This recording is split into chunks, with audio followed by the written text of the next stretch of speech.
it's this question of how am I fully living my heart's desire, but also fully living what I want from this moment.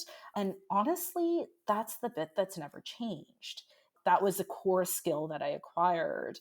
And so, yeah, sure, it might look like twists and turns, but it's just a deep, deep commitment to doing what my heart desires, and then having the confidence that if I desire whatever I desire, I will do, I can do, and I will excel at.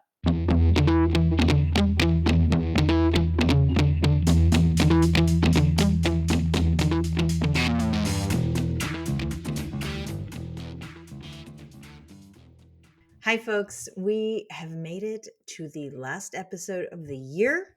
I am quite looking forward to winding down 2024 and kind of cocooning up for the next couple of weeks, preparing ourselves for 2025. I think today's guest is a great one to go out on. It's my friend Alia Remtilla, who is a scholar, a producer, an entrepreneur, a lifelong learner. She's a really fun person to talk to. And she is a coach of high achieving individuals and helps them follow their heart's desire, which you'll hear us talking about on the episode quite a bit. And I will say, I sort of followed my heart's desire in the course of this conversation and got really in the weeds with her on some things that may seem like a little bit of a distraction, but I found them so fascinating. So I hope you'll feel the same way. Take a listen. I'll see you on the other side. So, Alia, thank you so much for joining me. Oh, thanks for having me. I'm excited about the conversation. It's really nice to be able to have old friends on. And even though, we didn't know each other all that well when we first met and we were interacting a little more regularly, it does feel like we are old friends. And every time I see you posting something about your journey into adulthood, I'm like, are we the same person? I mean, obviously there are major differences, but there's so much similarity in some of the realizations we've had and experiences we've had that have shaped who we are now and how we work with other people. So I'm really excited to have you on and have people hear a little bit more about your story. So why don't we start there? Tell us about how you grew up and where, and then how your educational journey started shaping up. Yeah, sure. Thanks for having me. Excited to have this conversation with you as well. So, I am from Vancouver, Canada, which you would think is super close to the United States. But where it comes to like university admissions, might as well be on a different planet because everything is different here. I was born here, but my parents, actually met in Vancouver, but they were both born in Tanzania, third generation East Africans. So a lot of my childhood being born like, maybe less than a decade after they'd moved here was part of that in between generation, right? So a lot of my upbringing was navigating what it means to be the first generation born in Canada, what it meant to be brown in the 80s and 90s, figuring out who I was at a time when it was our generation that was negotiating all of this, and figuring out how can we be all of the different things that made us who we are. And it's, we use the word intersectionality these days, and it couldn't be more appropriate for, I think, that experience. And one of the key principles that was really driven into us was the value of education. And it was this idea that you never stop studying until you got your PhD, which I took a little bit too literally, I think. Did eventually get that. But, it was education just really mattered. And education was the pathway to the future, pathway for success. And I very uncritically accepted that. Yeah. Well, similarities abound, of course. And I'm curious, for me, I like search my memory, and I've even talked to my parents about this, and I don't think I can hone in on a time where they were like, you must have all A's, you must be the best. I don't think any of that was explicit, but it was somehow communicated to me and my brother that those were the things that were expected of us. And it wasn't like I mean, I didn't ever get a B, so I don't know how my parents would have reacted if I brought home less than an A, but it wasn't that I was scared into that. And again, I don't think it was explicitly said, but how was that presented to you as you were growing up? I remember a conversation with my father where he actually taught me the importance of like strategic excellence. Say more. I want to hear about this. So essentially, what we sat down and we had this conversation, and like at the time, the cutoff for sciences was like the low 90s for the average, and you kind of needed, so a 90% was an A plus, right? So if, and then you knew, and it was grade 9, 10, 11, 12 that would go for US universities, and just grade 12 for Canadian. And so there was this one day, and I was in a very competitive school. So it wasn't just from the house. It was at a private all girls school, 73 girls, very, very competitive. And I was in all the AP classes that you could take. And it wasn't the most supportive environment, right? There was a lot of bullying. And I remember like my instance, like, was I came in and I think I like the provincial tests results were standardized provincial tests had been announced, and this one girl comes into the room and she goes, ha ha, I got higher than you, I got 96 and you got 95, in front of the whole class, right? So it was this kind of horrific dynamic where everyone was trying to beat me, and then you just like, I mean, clearly like, no, I don't want you to beat me. And by that point, what was really interesting about that moment was that this was after this conversation I'd had with my dad, and when she said that, I just kind of laughed and was like, but I didn't study. Like, I actually didn't care. And Ooh, and the ow. conversation, and I didn't say anything. I just kinda, thank God I wasn't that mean. I think I was just so shocked. But yeah, that was the most, so the conversation I'd had with my dad, I remember we were driving to field hockey practice. Like, I vividly remember this moment. And I was like, I think I'd gotten a 98 or a 99 on a math test. And I was like so annoyed I didn't get the 100. And dad was like, Alia, like, why does it matter? And he was like, what do you need? Like, what do you actually need marks wise? And that's where I was like, well, I guess I need like maybe a 90, 93 to give me some buffer if I want to go to a Canadian university. And honestly, to get to an American university, 89.5 is fine, because there's no difference between 89.5 gets read to 90, I get my A plus. They're not going to know the difference between that and 100. And so he was like, so then why are you trying for more? And I was like, oh, really? What an enlightened conversation. That was amazing. I know, like, Yeah, right? And so he was like, yeah, but like, that's all that matters. So that's all you strive for. So then I was like, but then I don't need to study for that. Like, that's just if I listen in class and do my homework, I'll get that. So he's like, so don't study. amazing. And so then, yeah, so that was for me quite a thing, right? And that changed everything. So then from there on, I just joined every extracurricular there was possible. I played field hockey a lot. Like Wednesdays, I was on 3 different teams, and like, I volunteered, and I'd come home at like 8 p.m. And, it just wasn't about school all the time anymore.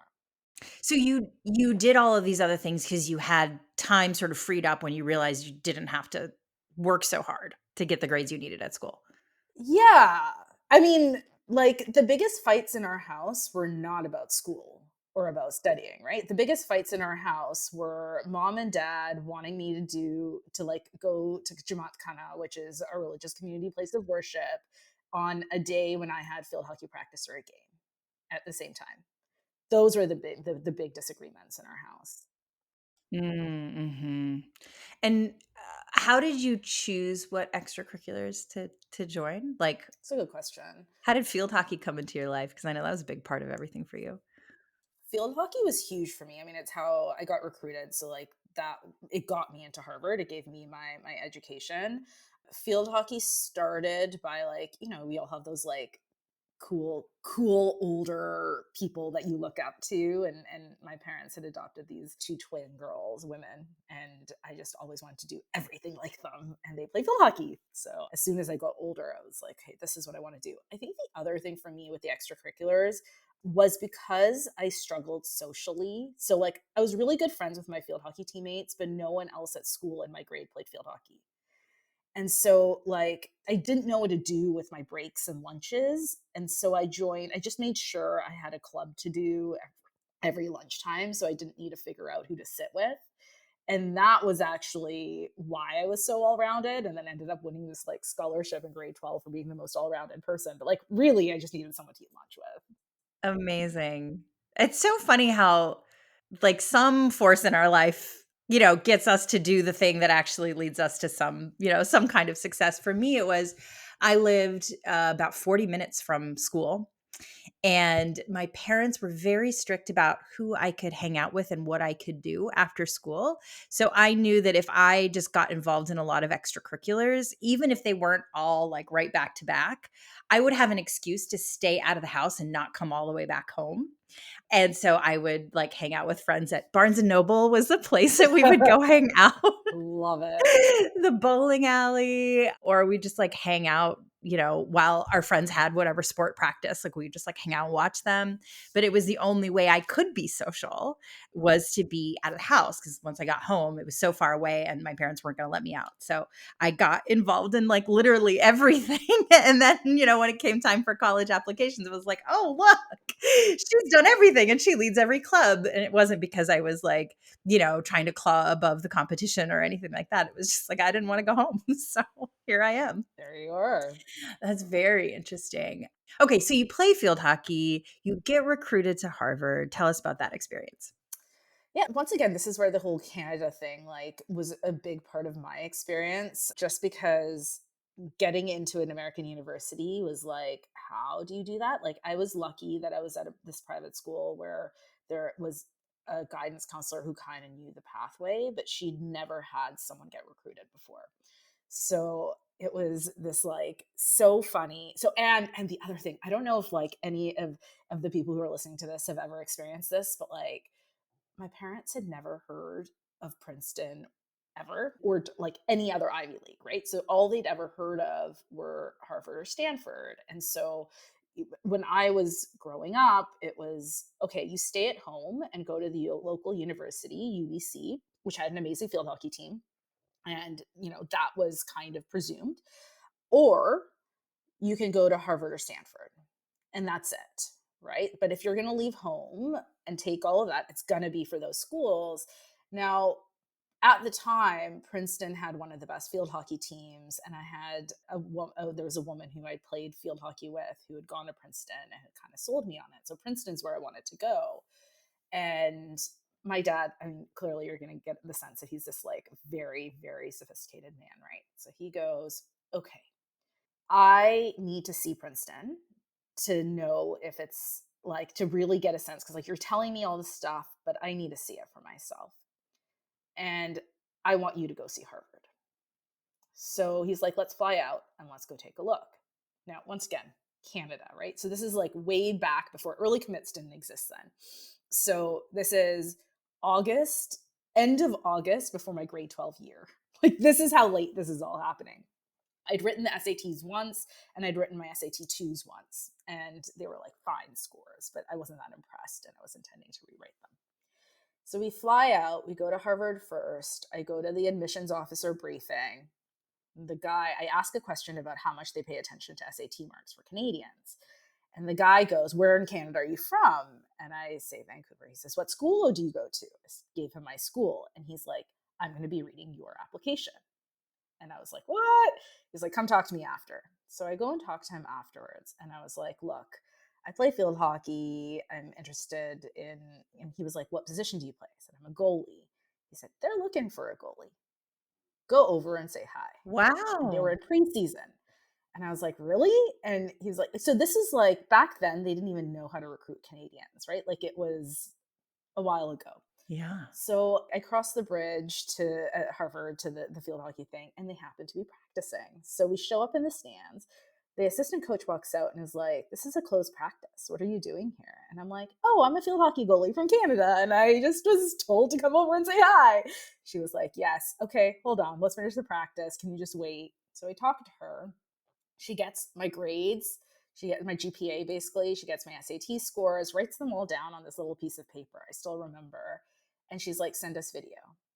And then they invited me for the the weekend trip. And they're like, yeah, you're on our top five. So the time field hockey was a team of 20. So they got a team of 5 people. They're top five.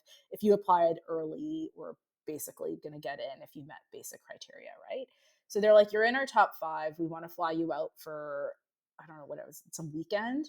And I was like, you're kidding, right? Like, you're a field hockey team and you're asking me to miss my weekend games for this? Like, do you understand how field hockey? Like, no. So I just refused. I was like, I'm not gonna miss field hockey for like what seems social. Like, I know I want to go there. You know, you want to go. You want me. So what is there left to discuss? And they were like, oh, I don't think that never happened to them before. Oh my God. They're like, but we're paying for it. I'm like, yeah, but that's not the problem. Oh my Yeah. God. So I got in. That's Yeah. amazing. Yeah. That is so amazing Yeah. how our I want to call it teenage hubris, really served you in Like that process. random value systems, right? Right, Like, and then it was like, right. Mom and Dad, you wanted me to skip to go to Kane. I'm not even skipping like a free trip to Harvard. Yeah, Like, that's amazing. yeah. That is so amazing. Oh my God. Okay, let's fast forward a little bit. So Yeah. you studied, I want to say anthropology? My PhD What is in anthropology. I actually kept with Yeah, a yeah. film through my Oh, undergrad. So okay. I did film in Islamic studies. Yeah. What was the goal there? Yet 9/11 happened the night before my first day of classes. So it was like after preseason, before the first night of classes. It hadn't come out that I was a Muslim. And I barely even understood what that meant because, and then like the dynamic changed. So basically, every class that I could take on, just trying to figure out who I was. So a lot of my undergrad was a lot of that kind of sort of soul searching to figure out like what that meant. Yeah, that resonates so much. So the idea was to make film about Muslims? Like what was I the mean, a lot of it was identity exploration. So my Yeah. style was so this is like just as blogs were becoming popular, webcams didn't exist then. And I think webcams started my senior year. And I started talking to a camera, which was very unusual for the time. And it was like confessional style. So it was, and I think at the time it was this like, so a lot of my undergrad was just about who am I, right? And my films kind of explored that in a very, this is once again like so not appropriate in our cultural background, like in a very public way, pre Uh-huh. social media, pre Yeah. like all of this stuff. So now you look at my stuff and you're like, oh, this is like, yeah, it predates the selfie and it predates it, Wow. like, yeah. You're so ahead of your time. Look at Yeah, you. except now I don't have TikTok. Like, I don't use social media. I think because, like, at the time, it was like, Again, this you will are be ahead of your time. Yeah. yeah. That's where we're all heading. I'm over it. I've been there, done that. Yeah. I learned my lessons. Yeah. Okay, and then after college, I know that's when you started your more further academic study, Yeah, right? yeah. So I took a year, and I think for that year, that was like, I don't know what I really want to be doing. So I spent half a year in Thailand, half a year in Sri Lanka before that. And then while I was in Thailand, I realized that like I was living in a rural village teaching English at a government school, and realized that I was spending most of my time reading academic books, and I still hadn't finished with like what I needed to do in terms of personal discovery, but from like a very intellectual lens. And I, thinking back to all the classes that I taken on the study of Islam in my undergrad, the lens that I appreciated the most was the anthropological lens. And so that's what I decided would be so I needed a master's to convert to anthropology. I still wanted to keep the film. So my PhD was part written, part film, and a degree in anthropology. So I lived for my PhD research on the Tajik-Afghan border and was really interested. It's like, it's morality, right? So ethics, morality, religion. So the intersection of religion, economics, and politics, and looking at how people were making sense of the perceived immorality of capitalism in the post-Soviet context, right? So what does it mean to have to make profit for myself as opposed to during the Soviet era, it was all about betterment for the good of the community as a whole. Like that was the primary narrative around like wanting to succeed in life. And now it's about like, and capitalism really is about that individual success. So it taught me a lot. But yeah, I lived for a year on the Tajik side, and the film that I made is about the relationship between the Tajik and Afghan relatives on the two sides of that border. That's so fascinating. I'm sure I could talk to you about that for hours, but for the sake of the podcast, we'll move forward. What I'm interested in exploring is, I mean, if I could recap what I think I've learned so far is you spent a lot of time trying to figure out who you were and all of these forces that were sort of shaping who you are, who you could be, the culture you've come from. And then you make a pivot into entrepreneurship. And then there's another pivot after that. So I kind of want to hear, and I think our listeners will appreciate this. Some of these things seem to have just kind of fallen in your lap, or you were working because of, like you said, are like, random value systems. You were working towards something that happened to serve you in this other purpose. And so, almost by accident, you end up at Harvard. And I don't want to diminish, how intelligent you are and how hard you actually did work, right? But it wasn't like you were striving to go to Harvard. You ended up there. And then I'm sure something similar happened with your PhDs. Like, people don't just like waltz into a PhD program, but it sounds like you did. And, beyond getting in, you also finished, which is, no small feat, right? No, that was difficult. And then you started a business, which is also a humongous undertaking. And I'm wondering where this drive has come from for you and how you thought about at the time, or even now looking back, these switches in direction, like the trajectory. Like, I'm sure when you were in your PhD program, you thought at some level you would become a professor. Totally. And then all of a sudden, you took a left turn. So tell us about that a little bit. Yeah, I don't think a left turn ever feels like a left turn in the moment. It feels like the natural next step. And I think that in hindsight, also, when you're living it, it just feels natural and makes sense. There's one other right turn, if we want to call it that. There is one other that you missed, which is about like 8 years in the nonprofit sector, community development. So yeah, and then a ton of countries as well. So I was really moving around a lot, which was, so there was a lot of shift up at the core of it all. So I'm going to go back to my dad again. Very, very core influence in my life. And he used to have the saying, like, I remember when I called home and I'm like, yeah, I was going to be pre-med at Harvard. And now I've decided to major in film production. I'm going to take a lot of courses on Islamic studies. And everyone was like, wait, what? There's a lot of community pushback. Like, are you really letting your daughter do that? And dad's point to me was, follow your heart and the money will follow. Follow your heart and the money will follow. Like, that was a line that I heard often, to the point where I internalized it very deeply. And at the core of that, so the part that the money will follow, I later learned is not true. And I've had to later learn that Oh no. you need to be a little bit, the world is not economically just. So if your heart happens to not include the production of wealth as an explicit aim, it will Yeah. not necessarily follow, right? So Yeah. that has to be a part of what your goal is. But at the core was, okay, so if you have to, if what dad's telling me is that I need to follow my heart, then at every step in the journey, I need to take that step back to ask myself, what does my heart want? And I think what I was, when I looked at my parents, people in my parents' generation, and many around me who had constraints in their life, when you have a constraint, when you are a migrant, when you are living in a context of political uncertainty, like my parents were in their generation, you don't have the luxury to follow your heart.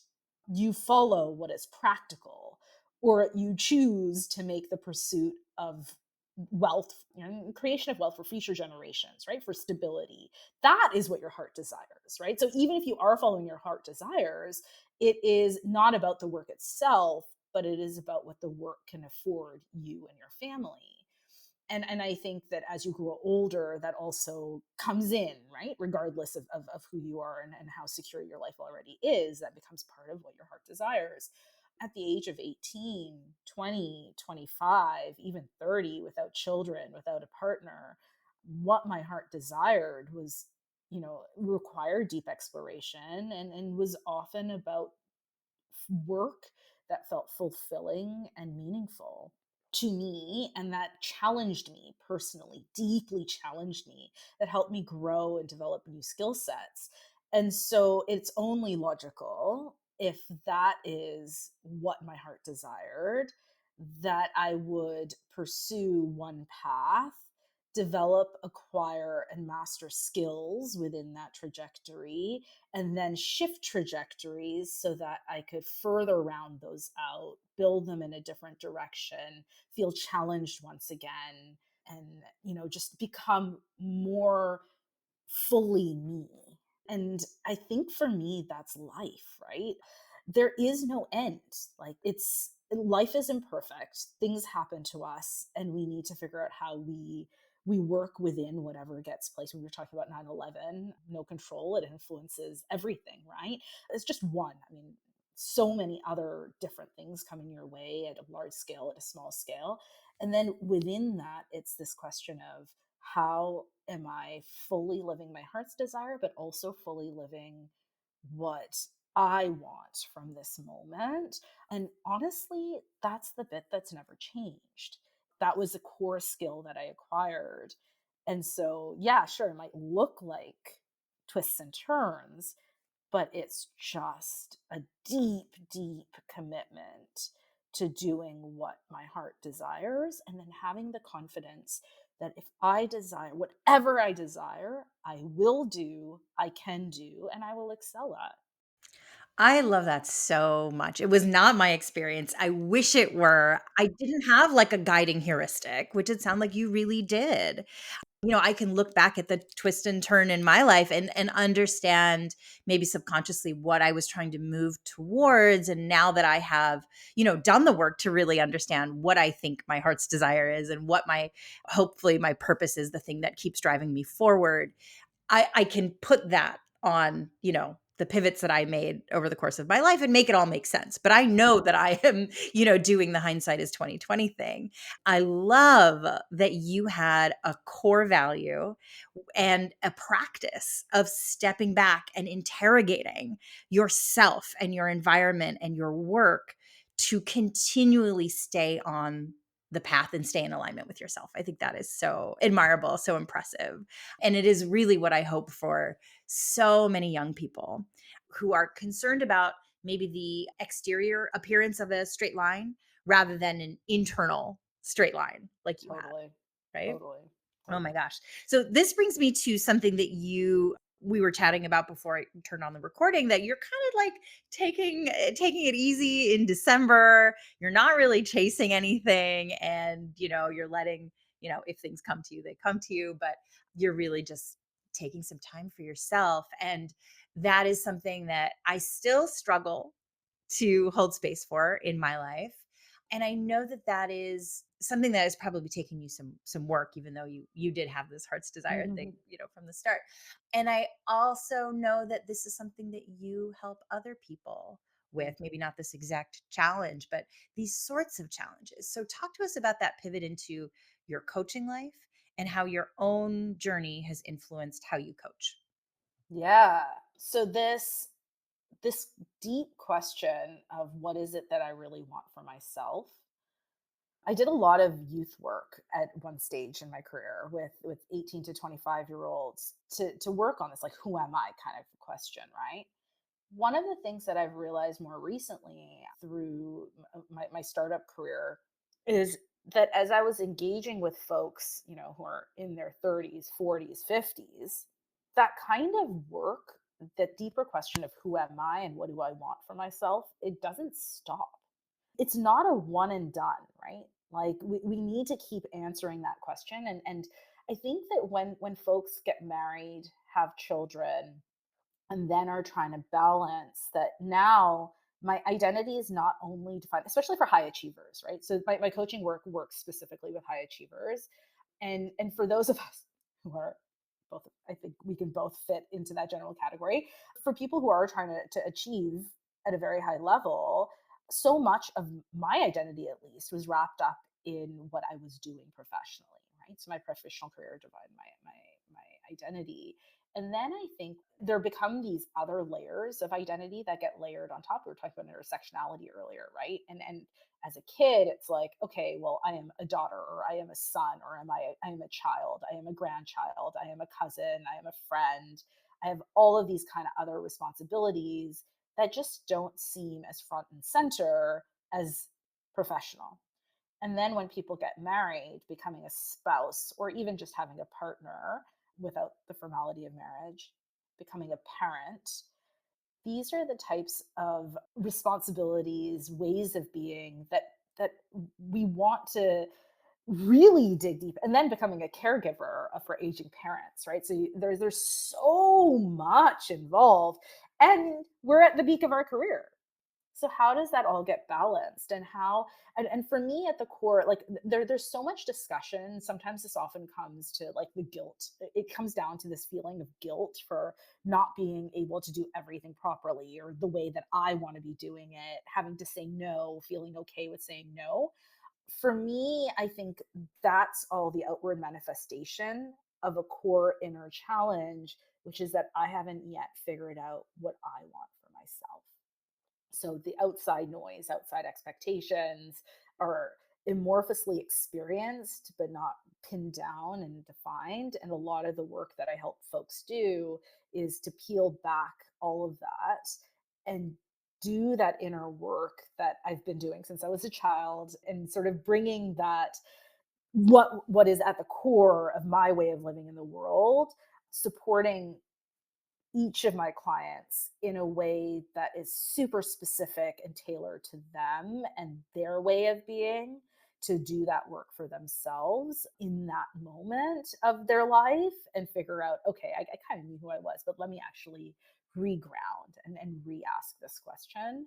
And to your point, so that's the coaching work. And to your question around like taking December easy, you're right, it's not easy. It's what do I want right now? So when I've asked myself that question at the moment, what is it that I truly desire? What does my heart tell me that I need right now?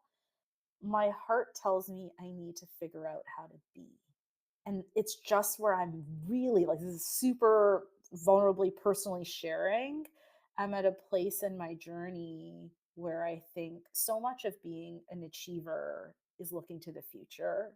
And so orienting our present towards the attainment we can, whatever it is that we're trying to attain in the future. The reality is we live in the present. And one of the things that I'm working on very, very explicitly at the moment is what does it mean to be, to surrender into the present, I have into that goosebumps. space. Listeners, you can't see this, but I'm holding up a Post-it note that I keep on my computer. This is the thing that I'm working on. I Ah, also work with a coach, and one of the things that we are working on is moving from the idea of taking space for myself as like, everybody just leave me alone, yeah, shifting that from like, I just want to be. I yeah. just want to be. And the thing that I want to be is going to fill up all that space. And sort of like you were saying, it's not going to require me to say no to this or think carefully if I'm going to take on this responsibility. My life is going to be so full of what I want it to be that that's Mm, not even a question. mm. I love that so much. Gosh, we all have so much we can learn from you. I'm really glad you Thanks. came and decided to vulnerably share all of that. It is Mhm. really hard work. And I think the work gets easier in community, whether I that's, agree. one-on-one or with other people who share our values or who can hold space for our goals when we can't hold them for ourselves. So yeah, thank you. Thank you so much for being part of my community. This is great. Aw, Yeah. thanks for the conversation. Of It's course. I think this is a great place to leave it. I've taken up so much of your time, but like I said, I'm sure I could talk to you about a lot of these things. And I would love to watch your film, your dissertation film. yeah, At some point you should share that with me. yeah, yeah. We'll turn off the recording in a second. But before I let you go, I have a very good friend who finished her PhD in I want to say it's social anthropology from the New School, and she finished in 2016, I want to say. Okay. And she worked on the concept of charity, Hmm. basically charity as white supremacy in Hmm. Islamic giving. And I think you guys would really love each other. So Connect me. It sounds I will awesome. introduce you to her as well. Okay, back to the podcast. Thank you again. This was a really wonderful conversation. If people want to learn more about the work you do, how to maybe be coached by you, or just, hear more of your wisdom, these little pearls of wisdom that you keep dropping, how can they do that? Easiest way is just to connect with me or send me a message on LinkedIn. I Mhm. think that's like super, super easy. Otherwise, also I have a website. My film's actually on my website. So if Oh, you great. want to see the website, it's just aliaremtilla.com. I'll make sure both of those are linked in the show notes. Awesome. Sounds good. Wonderful. Okay, thank you again. Yay. Thank you. Well, there you have it. If you enjoyed that conversation, there was a lot we had to leave on the cutting room floor just for length, but it was super interesting. And I really do encourage you to check out her website and follow her on LinkedIn. And as we wind down the year here, I do want to let you know we will be on a break until mid January. And then we will be back. And like I've teased previously, we will be switching up the format a little bit here. Some live coaching. We'll do a lot of Q&A sessions. And then every once in a while, we will have some traditional sort of interview style sessions as well. And I hope that that is all very interesting and helpful for all of you. If you have a question that you would like to have answered on air by me or one of my teammates, please submit it to us. You can find the links in the show notes, or you can email us at info@signeteducation.com. And Happy New Year, everybody. We'll see you next time.